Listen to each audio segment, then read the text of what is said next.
Good afternoon, Sunny Rose. Good afternoon, ma'am. Okay, Sunny Rose, can you tell me about yourself?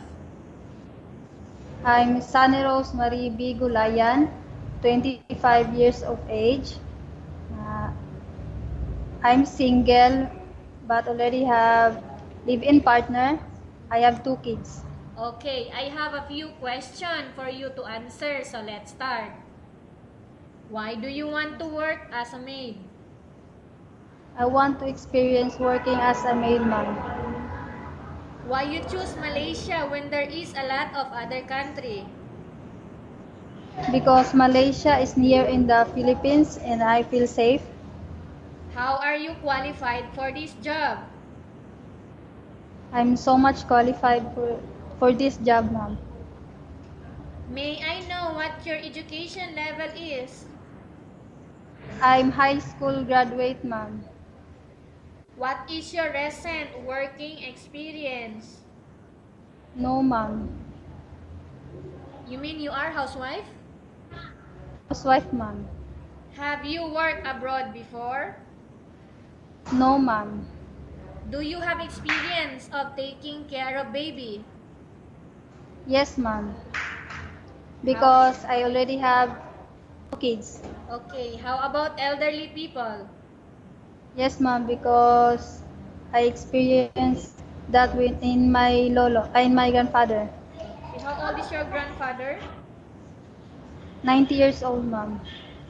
Do you have any other special skills? Gardening and sewing, ma'am. Are you willing to learn new skills? I'm willing, ma'am. I'm willing.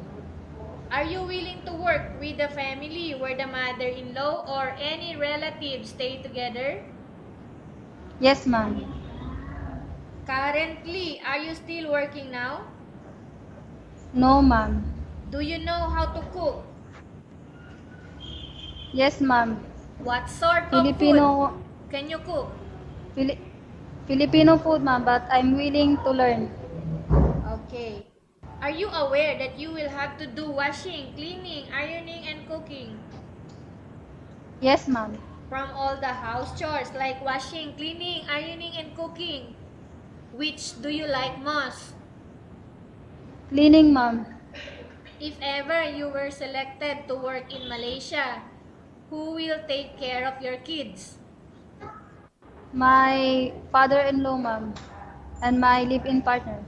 You are not allowed to use handphone during working hours.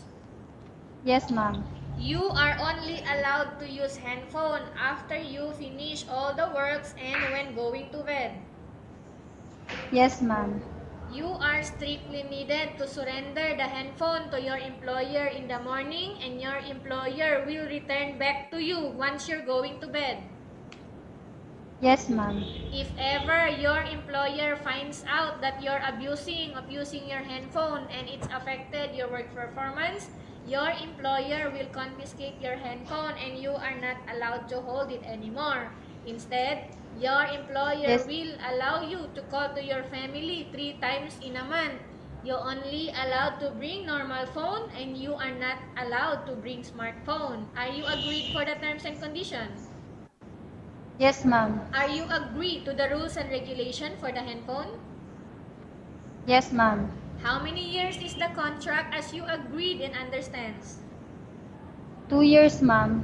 Can you describe for me your ethics, your attitude?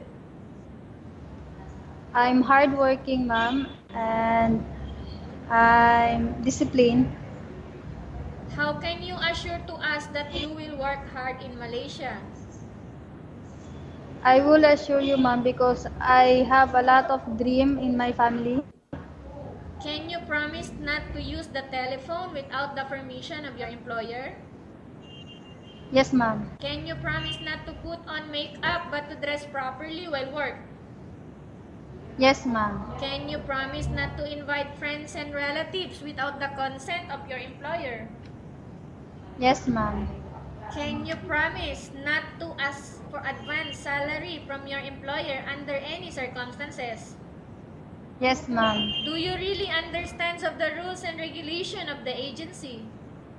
Yes, ma'am. Do you pay any placement fee for you to come to Malaysia to work as a maid? No, ma'am.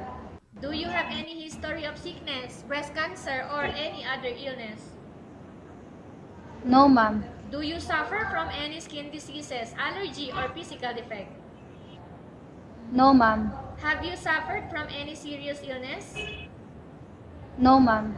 Do you smoke? No, ma'am. Have you undergone any operation? No, ma'am. Are you medically fit? Yes, ma'am. Are you in any medication? No, ma'am. Are you allergic with any food? No, ma'am. Are you preferred to work for the employer of any race? Yes, ma'am. Are you preferred to eat the type of food taken by your employer? Yes, ma'am. Are you afraid of being left alone in the house? No, ma'am. Are you afraid of dogs or other pets? I'm afraid of dogs, ma'am. Okay, dogs only. How about cat? No, ma'am. Can you promise to work according to instruction from your employer? Yes, ma'am. Do you have any immediate family working in Malaysia? No, ma'am. Okay, Sunny Rose, we have finished our question section. Let's go to case study. I have a case study for you and I want you to answer me truthfully, okay? Okay, ma'am. Upon arrival in Malaysia within 6 months only, if ever any of your family members passed away, what will you do?